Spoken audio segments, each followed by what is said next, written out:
कि जैसे हम देख रहे हैं कल मानसून सत्र केंद्र यानी संसदीय सत्र जो शुरू हो गया है और उसमें कल के घटनाक्रम से जो चीजें निकल करके आई वो बहुत ही एक प्रकार की चिंता पैदा करने वाली हैं, बहुत ही एक प्रकार से ध्यान आकर्षण करने वाली है। इस बार के मानसून सत्र में आखिर संकेत पहले मिलते हैं कि किन किन बातों को लेकर के चीजें आगे बढ़ेंगी। तो ऐसा माना जा रहा है कि इस बार किसानों के लिए, युवाओं के लिए, महिलाओं के लिए, पिछड़े वर्ग के लिए कुछ योजनाओं पर चर्चा जरूर लोकसभा के सेशन में होनी थी, होनी भी है अभी, और उसमें कई प्रकार की बातें उनके अधिकार क्षेत्र को बढ़ाने के लिए आने वाली हैं, ऐसा जो पहले से इंगित है। लेकिन विरोधी पक्ष कांग्रेस का एक हमेशा एक टारगेट रहा है कि कभी भी देश में कोई अच्छी बात होने की संभावना हो तो उससे पहले कुछ ताकतों के साथ मिल करके उन चीजों को कैसे डिरेल करना है, प्रारंभ में ही उसके ऊपर कोई ना कोई प्रश्न चिन्ह खड़ा कर दिया जाए।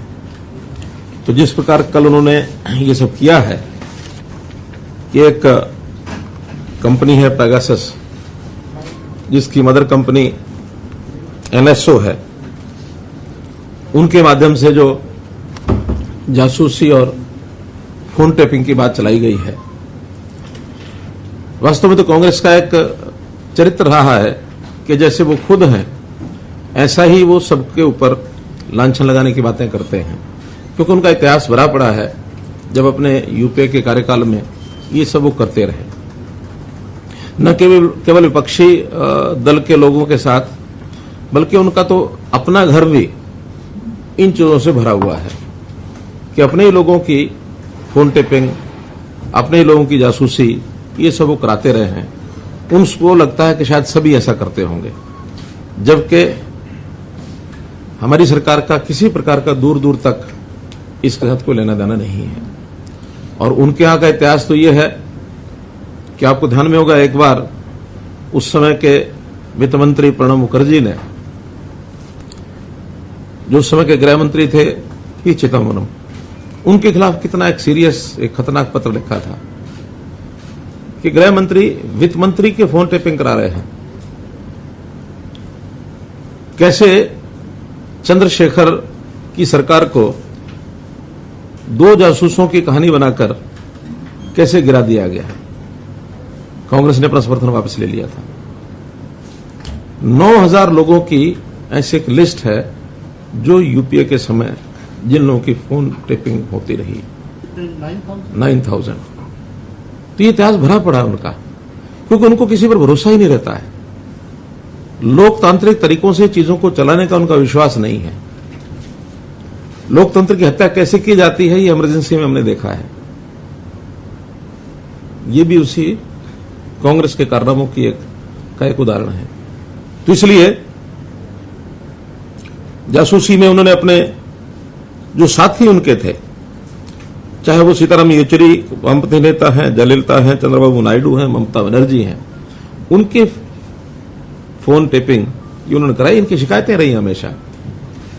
जब न्यूक्लियर डील था उस समय अमर सिंह की फोन टेप कॉल्स ये इन्होंने कराई है। अमर सिंह ने खुलकर शिकायतें की कि मेरे फोन कॉल्स को टेप किया जा रहा है। तो ये इनकी संस्कृति रही है, इस संस्कृति से बाहर नहीं निकले हैं। और जब भी कोई, इनका टाइमिंग बड़ा सेट होता है। इस टाइमिंग में जब इनको लगता है कि आज हमें और कुछ नहीं मिल रहा, क्योंकि इस समय नरेंद्र मोदी जी का जिस प्रकार का पिछले 7 साल से 8 साल से कार्यकाल जो अब पूरा हो रहा है, इसमें इनको कुछ नहीं मिला है। जनता हित की, राष्ट्रवादी विचारधारा की एक सरकार चल रही है, और इसमें खास करके वो भी जब षड्यंत्र रचते तो विदेशी सहायता लेकर रचते हैं। यानी अब ये अगर हम पेगासस देखें तो एक दिन पहले 18 तारीख को एक स्टोरी ये लीक कराई जाती है द वायर के माध्यम से। और ये द वायर भी ये वामपंथी पत्र है, वामपंथियों का एक इस प्रकार का एक बना हुआ है नक्शस। और उससे पहले कुछ दिन पहले यूरोप के अंदर एमनेस्टी नाम की जो संस्था है वो अपने वेबसाइट के ऊपर इन कहानियों को चलाती है। एमनेस्टी ने वहां से छापा, यहां वायर ने पकड़ लिया और वायर ने उठा करके ये विषय उड़ा दिया कि यहां तो पता नहीं कितने लोगों की सारी फोन टेपिंग हो रही है और उनके मंसूबे जो किए जा रहे हैं। हमको क्या जरूरत है इनके फोन टेपिंग करने की, क्योंकि तो बिना फोन टेपिंग ही जनता में जो बोल देते हैं वही इतना हास्यास्पद होता है कि उसी का जो इनको खामियाजा भुगतना पड़ता है। तो हमको इनके अंदर की बातें ज्यादा निकालने की जरूरत होती नहीं है, ये बहुत कुछ वैसे ही बोल जाते हैं। और इस सारी स्टोरी की सत्यता तो, ऑथेंटिसिटी तो हम इस बात से ध्यान कर सकते हैं, ये एमनेस्टी संस्था ये इंटरनेशनल है। तो इंटरनेशनल संस्था की अपने जो उनके जिसको कहना चाहिए उनकी अपनी विश्वसनीयता, उसके ऊपर प्रश्न चिन्ह है। एमनेस्टी जब ये भारत में आकर के काम करने लगी तो इनसे पूछा गया कि आप ये सब काम करते हैं, आपने सोर्स ऑफ फंडिंग ये बताओ। तो उन्होंने सोर्स ऑफ फंडिंग बताने के बजाय ये कह करके कि भारत में काम करना बड़ा मुश्किल है, यहां से बिस्तर बोरी लाद जाओ, और ये एमनेस्टी बिस्तर बोरियां बांध के चली गई। तो जो संस्था अपने सोर्स ऑफ फंडिंग नहीं बता सकती उसकी कहानी के ऊपर विश्वास कैसे किया जा सकता है? इसका मतलब कहीं ना कहीं इनके सबके तार ऐसी संस्थाओं से जुड़े हैं जो भारत देश की इमेज को खराब करना चाहते हैं।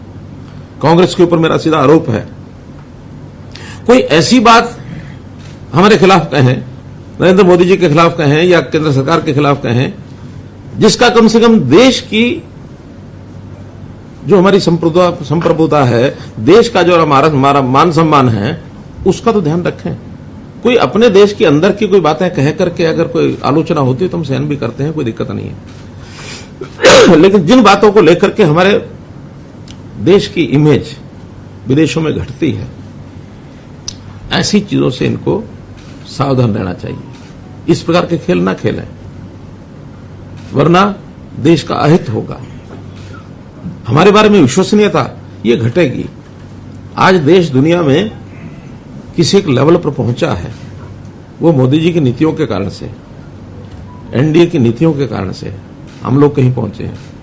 लेकिन उसको धरातल पर न उतरने देने के लिए, उसको बदनाम करने के लिए जिस प्रकार की कहानियां ये बनाते हैं, तो इन कहानियों को जैसा ये कर रहे हैं इसकी मैं निंदा करता हूं।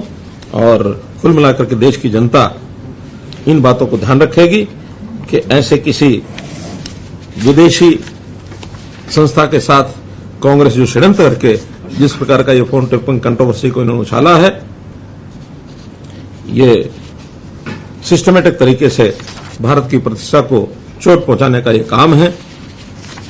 इसकी निंदा हम सब करते हैं। इतनी ही बात आज की इस प्रेस कॉन्फ्रेंस में मुझे आपके सामने रखनी थी। जो आप ये जिनका बता रहे हैं, ये आपके पास आधिकारिक सूचना भारत सरकार से आई है या फिर क्योंकि इंटरनेशनल और नेशनल इशू चल रहा है, तो आपके पास हमारे पास अपना जो सूचना है, जो जिस अधिकार से आप कह रहे हैं ये सब षड्यंत्र रच रहे हैं, ये पॉलिटिकल स्टेटमेंट भी हो सकता है और चीफ मिनिस्टर का आधिकारिक बयान भी हो सकता है, तो इसका आधार क्या है? ये आधिकारिक बयान है। जब से कल ये सारा लोकसभा विषय उठा है, मैं इसके ऊपर 10 घंटे लगातार मैंने लगाए हैं। मेरी जानकारियां ऑथेंटिक जानकारियां हैं, ये सरकार की एजेंसियों के माध्यम से भी जानकारियां हैं, ये वेबसाइट के माध्यम से भी जानकारियां हैं, ये मीडिया के माध्यम से भी जानकारियां हैं। सभी सोर्सेज से जानकारियों के आधार पर मैं कह रहा हूं, चूंकि जब एमनेस्टी इंटरनेशनल भारत में आया, उनसे भारत सरकार ने पूछा कि आपके सोर्स ऑफ फंडिंग क्या है, उन्होंने बताया नहीं, बल्कि अपना बिस्तर बोरी लाद करके चले गए। ये तो फैक्ट है। इस फैक्ट के अंदर मुझे कोई अनुमान नहीं लगाना है। कांग्रेस का जो इतिहास है पिछला, वो सारा फैक्ट है। चंद्रशेखर सरकार गिरी कि नहीं गिरी 2 जासूसों के जासूसी के कारण से? गिरी ना, हरियाणा पुलिस ले हरियाणा की थे। हरियाणा पुलिस के जासूसों के ऊपर ये ब्लेम लगाया गया क्योंकि कांग्रेस को समर्थन वापस लेना था। आखिर प्राइम मिनिस्टर के घर के बाहर 2 सीआईडी वाले मिल जाएंगे तो इससे सरकार गिरती है क्या? सीआईडी वालों के अपने काम हैं, करते हैं। अब मेरे बगल में सीआईडी चीफ बैठे हैं तो इसका क्या, मैं क्या कहूं कि भी ये सब सीआईडी करने आए हैं यहाँ? पर इनको आपके आप साथ में लेकर कोई मकसद तो है? मकसद तो यह है कि इनकी जानकारियां बहुत ज्यादा हैं। इनकी जानकारियां, सीआईडी का काम होता है जानकारियां रखना, और जानकारियां मैंने इनसे भी ली हैं। ये भी पहले आईबी में थे। यही मैं जानना चाह रहा था जो आप नहीं, उसमें मुझे आपत्ति नहीं है बताने में। जो फैक्ट्स हैं वो फैक्ट्स हैं, और ये सारी जानकारियां हम सामान्य व्यक्तियों की बजाय जो प्रोफेशनल इंस्टीट्यूशंस हैं वो ज्यादा जानकारी रखते हैं, हमसे ज्यादा रखते हैं। इनका काम है ये। साहब आपने कहा कि 10 घंटे अध्ययन किया, तो उसमें नाम आया, उसमें कुछ आपकी पार्टी के नेताओं के भी नाम है, तो देखिए इस तरह के आरोपों का क्या आधार है? क्योंकि विपक्ष की जासूसी कराए। देखिए ये जो एजेंसियां होती हैं जो इस प्रकार के खुफिया तंत्र के सॉफ्टवेयर बनाती हैं, उन्होंने एक सॉफ्टवेयर बनाया हुआ है। वो सॉफ्टवेयर दुनिया को बेचते हैं। किसको बेचते हैं, किसको नहीं बेचते हैं, उनका अपना इंटरनल मामला, कौन खरीदता है कौन नहीं खरीदता ये खरीदने वाला का मामला है, क्या उनका हेतु होता है ये उनका मामला है। लेकिन उसके अंदर बहुत से जो उनका डाटा बनता है टेलीफोन नंबर्स का, पता नहीं, हो सकता मेरा भी टेलीफोन नंबर उसमें हो, आप लोगों का भी किसी में हो, तो डाटाबेस जो होता है फोन नंबर्स का, वो जो 50,000 फोन नंबर्स जो रिलीज किए गए हैं वो उनके हो सकता है टारगेट रहे हों, लेकिन वो टारगेट किसने बनाया और कौन सी कंपनी ने कहां से जाके लिए, और वो सारे कोई उनके ऊपर कोई स्पाईवेयर काम किया कि नहीं किया, ये कहीं कोई प्रमाण नहीं है। मेरा फोन भी है, मैं भी सावधानी से ही अपनी बात करूंगा, क्योंकि हो सकता है मेरे फोन भी कहीं ना कहीं किसी ने लगा रखा हो। दुनिया में बहुत सी ऐसी एजेंसीज हैं जो इस प्रकार के जासूसी काम करते हैं, दुनिया में है, लेकिन हमारा उसमें क्या रोल है? हम तो हो सकता है स्वयं उसमें फंसते हों, लेकिन हमारा इसमें रोल नहीं है। अगर कोई जासूसी कंपनी ने कोई 50,000 नंबर आउट किए हैं तो ये वो कंपनी अपने रिसर्च सेंटर में बताएगी कि क्या है क्या नहीं है। नहीं, ये शोर तो यही मच रहा है सर कि ये जो पेगासस का जो सॉफ्टवेयर है वो केवल सरकारों को ही बेचते हैं, प्राइवेट नहीं, प्राइवेट एजेंसियां भी लेती हैं उनसे, हाँ वो भी लेती हैं। अब ये हो सकता है कि प्राइवेट एजेंसियां उनसे प्राइवेट तरीके से लेती हों, डिक्लेयर ना करती हों, क्योंकि बनाने वाली जब एजेंसी प्राइवेट है, ये कौन सी सरकारी है? नहीं, हमारे पास इसकी कोई जानकारी नहीं है, लेकिन अगर किसी के नंबर किसी प्राइवेट एजेंसी ने ले रखे होंगे और हमारे पास कोई शिकायत आएगी तो हम ढूंढ जरूर देंगे। हमारे पास कोई शिकायत आए तो हमारे पास इतने सिस्टम हैं कि उसको ढूंढ जरूर देंगे। का मामला है, इसको कांग्रेस जो टूट दे रही है, इसकी वजह आप यही मानते हैं कि जो तमाम मुद्दे हैं जो लोकसभा के सदन की कार्रवाई के दौरान सामने आने के, चाहे किसानों की बात है, युवाओं की, जो आपने कहा कि यही कारण है उनको कैसे ओवरशैडो किया जाए, उनके ऊपर कैसे एक ऐसा मुद्दा डाल दिया जाए जिसके अंदर चर्चा चलती रहे और बाकी सारे विषय गौण हो जाए। मुख्यमंत्री जी, दुनिया के 17 मीडिया ऑर्गेनाइजेशन ने मिलकर ये पेगासस प्रोजेक्ट पर काम किया है, कि आपका मानना है कि ये सारे वामपंथी विचारधारा से जुड़े हुए हैं? उसमें वायर एक है, हाँ, वायर एक है, तो वायर वामपंथी है, आप सिद्ध कर लीजिए। वाशिंगटन पोस्ट, द गार्जियन, सब ऐसी ऐसी संस्थाओं से जुड़े हुए हैं जिन संस्थाओं का किसी देश के साथ कोई लगाव नहीं है। ये सब अपने अपने तरीके से ये काम करने वाली संस्थाएं हैं। ये कोई देशभक्ति या देश के प्रति प्यार रखने वाली संस्थाएं नहीं है। सवाल ये है कि लोकसभा से पहले क्यों आते हैं कुछ? सर हाँ, क्या करें? हाँ, फ्रांस की सरकार ने कल इसके जांच के आदेश दिए हैं। सरकार ने, फ्रांस की सरकार ने तो करे ना, फ्रांस की सरकार जांच करे और जांच के तथ्य जो सामने आएंगे उसके बारे में अपनी टिप्पणी करेंगे कि हाँ सरकार ने किस मंसूबे से की है। क्योंकि कोई दूसरा देश किसी दूसरे देश के बारे में कोई बात टिप्पणी करता है और कोई जांच कराता है, उसका भी अपना कोई मंसूबा हो सकता है। हमारे अपने देश की एजेंसी पर तो हम भरोसा करेंगे, लेकिन बाहर की एजेंसी के ऊपर हम एकदम को भरोसा करने की बात नहीं है। जब चीजें तथ्य सामने आएंगे तब देखेंगे। और देखिए, इन सारी बातों का एक जो मुख्य बात है, मान लो ये विषय था भी सही कोई ऐसा, असल में तो कोई है नहीं, लेकिन इसकी कोई विषय को उठाना ही था तो ये 20 दिन पहले, महीना पहले, 2 महीने पहले, 15 दिन पहले क्यों नहीं हुआ? विषय तो ये सालों से चल रहा है। ये कंपनी 2018 से ये काम कर रही है। विधानसभा का, लोकसभा का सत्र शुरू हुआ उससे 1 दिन पहले इस विषय को उठाने का हेतु क्या है? ताकि हमें शोर मचाने के लिए कोई मुद्दा मिल जाए।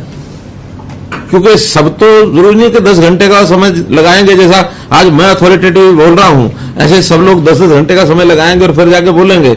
लोकसभा में हर प्रकार के लोग बैठे हैं, अब उनको अपनी बात को ऐसे बताने के लिए कि हाँ भी हम ये बहुत बड़ा कुछ कर लिया हमने और उसके कारण से शोर मचाना और विधानसभा का लोकसभा को न चलने देना। क्योंकि पहले भी कई किस्से ऐसे आए हैं जब किसी मुद्दे को पकड़ते हैं लोकसभा को कितने दिन अवरोध डालना। ये जो अवरोधक है ये वास्तव में देश की प्रगति में अवरोध पैदा करते हैं। ये सरकार चलाने में अवरोध पैदा नहीं कर रहे हैं, देश की प्रोग्रेस में अवरोध पैदा कर रहे हैं। कल इसी मुद्दे को लेकर कांग्रेस जो है वो देश में प्रदर्शन करने जा रही है। नहीं तो करेगी तो उनको जवाब मिलेगा। लोकतंत्र तरीके में प्रदर्शन करें, प्रदर्शन करना अधिकार है सबका, लेकिन प्रदर्शन करने में जो कहेंगे उसका जवाब तो हम देंगे ही। लोगों को लोक जागरण तो तभी होता कि लोगों में ये सारी बातें जाएंगी। आखिर मुझे प्रेस कॉन्फ्रेंस करने का हेतु क्यों ध्यान में आया? इसलिए कि इन विषयों की जानकारी आपके माध्यम से लोगों को मिले, लोगों का जागरण हो कि कांग्रेस क्या करती है। कांग्रेस की काली करतूतें ये कभी भी कामयाब नहीं होंगे, न ये देश में होंगे न ये हरियाणा में होंगे। हरियाणा की बात बताता हूं आपको। अब सीएमईई क्या है संस्था? सीएमआईई हर बार ये पिछले 1.5 साल से 2 साल ही उपलब्ध 2 साल से कि बेरोजगारी 29% हो गई, बेरोजगारी 35% हो गई, बेरोजगारी 36% हो गई। और हमने कहा कि सेल्फ डिक्लेयर्ड जिन लोगों ने डिक्लेयर किया कि मैं बेरोजगार हूं वो 6.1 है। हमारे पास तो अब क्योंकि हमने तरीका खोज लिया अपना, ये तो सैंपल इकट्ठा करते होंगे सीएमआई वाले, तो 2000 सैंपल ले लिए, उसमें कुछ रिटायर्ड लोगों भी डाल लिया, कुछ और। अब रिटायर्ड आदमी क्या कहेगा मैं रोजगार वाला हूं? 60 साल से ऊपर के आदमी का तो पूछने का कारण ही नहीं है। बेरोजगारी होती है 18 साल से 60 साल के बीच में, रादर 18 से 58। ये जो 40 वर्ष का जो कार्यकाल है किसी का, इसमें रोजगार है कि बेरोजगार है इन्हीं का मूल्यांकन होता है। अब 75 साल के आदमी को आप कहेंगे क्या बेरोजगार है कि रोजगार है, कोई अर्थ है? या किसी स्कूल कॉलेज विद्यार्थी को कहेंगे रोजगार है कि बेरोजगार है, कोई अर्थ है उसका? कोई अर्थ नहीं। आपको मंत्री तो कह सकते हैं रोजगार मिला है। कुल मिलाकर सेल्फ डिक्लेयर्ड लोगों ने 6.1% लोगों ने कहा कि हाँ मैं बेरोजगार हूं, और मानते हैं 3 से 5% बेरोजगारी हर एक देश में, हर एक प्रांत में, हर जगह रहेगी। विषय हो गया तो इसी विषय में सीएमआई वाले विषय में बोलना चाह रहा था कि मैं बहुत जल्दी फिर मिलने वाला हूं, साहब फिर कहेंगे। पाकिस्तान के प्रधानमंत्री की भी जासूसी हो गई, उनका आरोप है कि अपने इंडिया की बात करें। मेरा कहना है कि हमें तो अपने बारे में विचार करना चाहिए कि हमारे देश के अंदर कौन क्या खेल खेल रहे हैं। आखिर चाहे पॉलिटिकल पार्टियां हों, चाहे इंडिविजुअल्स हों, चाहे कंपनीज हों, चाहे समूह हो, कोई भी हो, देश हित को जरूर सर्वोपरि रखना चाहिए, देश हित के खिलाफ नहीं जाना चाहिए। और आज का ये जो विषय मैं बता रहा हूं, ये देश की प्रतिष्ठा को एक चोट पहुंचाने वाला विषय है। इस ओर जरूर आप यानी जनता को बताएं, अपने साधनों से बताएं। इतनी बात मुझे कहनी है। बहुत बहुत धन्यवाद।